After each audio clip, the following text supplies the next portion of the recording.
आपण पाहत आहात इन गोवा 24 तास। राज्यात वाहतूक नियंत्रण आणि नियमभंगावर कारवाई करण्यासाठी इंटरसेप्टर वाहने खरेदी करण्याचा निर्णय घेतल्यानं खर्चाच्या प्राधान्यक्रमावर प्रश्नचिन्ह उपस्थित होत आहे। लाखो रुपयांचा खर्च करून ही वाहने घेण्याऐवजी प्रमुख चौकांवर आणि महामार्गावर अत्याधुनिक सीसीटीव्ही कॅमेरे बसवणे अधिक परिणामकारक ठरले असते का, असा सवाल नागरिकांकडून केला जात आहे। तंत्रज्ञानाच्या मदतीने सतत देखरेख शक्य असताना शासनाने कोणता पर्याय अधिक उपयुक्त आहे यावर आता सार्वजनिक चर्चा सुरू झाली आहे। आजूच गाडी चलयतना म्हजे लक्ष रस्त्या सायडीन हायवेचेर उबी आशिल्ल्यो ट्रॅफिक पुलिसांच्या इंटरसेप्टर व्हेइकलांचेर गेली आणि म्हाका असो प्रश्न पडलो की हे इंटरसेप्टर व्हेइकलांची आमकां गरजूच कित्याक आसा। हालींच गव्हर्नमेंटान 3 अश्यो नव्यो इंटरसेप्टर व्हेइकल्स घेतल्यो। ह्यो interceptor vehicles are based on Ertiga car.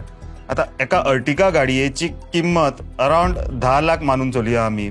मागीर तेतून AI कॅमेराज, रेडार्स आणि बाकीचे इक्विपमेंट धरून मानून चलया एक पर युनिट कॉस्ट या इंटरसेप्टराचो अराउंड 13 ते 14 लाख जाता।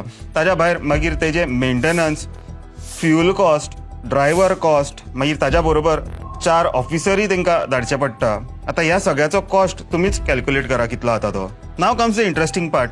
हेच जर गव्हर्नमेंटान फिक्स्ड कॅमेरा बसयले हायवेचेर विथ लेटेस्ट AI टेक्नॉलॉजी आणि बाकीचे सॉफ्टवेअर, तरी सुद्धा म्हाका दिसना best of the best camera सुद्धा गव्हर्नमेंटान जर प्रोक्युअर केलो जर ताचो कॉस्ट एका लाखा वयर वचूं शकता।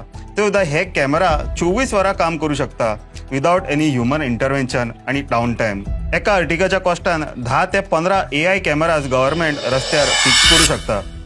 तर तुमकां कितें दिसता, आजच्या AI आणि मोबाईल जमान्यान गव्हर्नमेंटान अशे इंटरसेप्टर व्हेइकलांचेर स्पेंड करपाचे काय AI बेस्ड फिक्स्ड कॅमेराज लावपाचे? तुम्ही मुद्दाम आमकां कमेंट करून कळया। तोपर्यंत पळयत रावा इन गोवा 24 तास।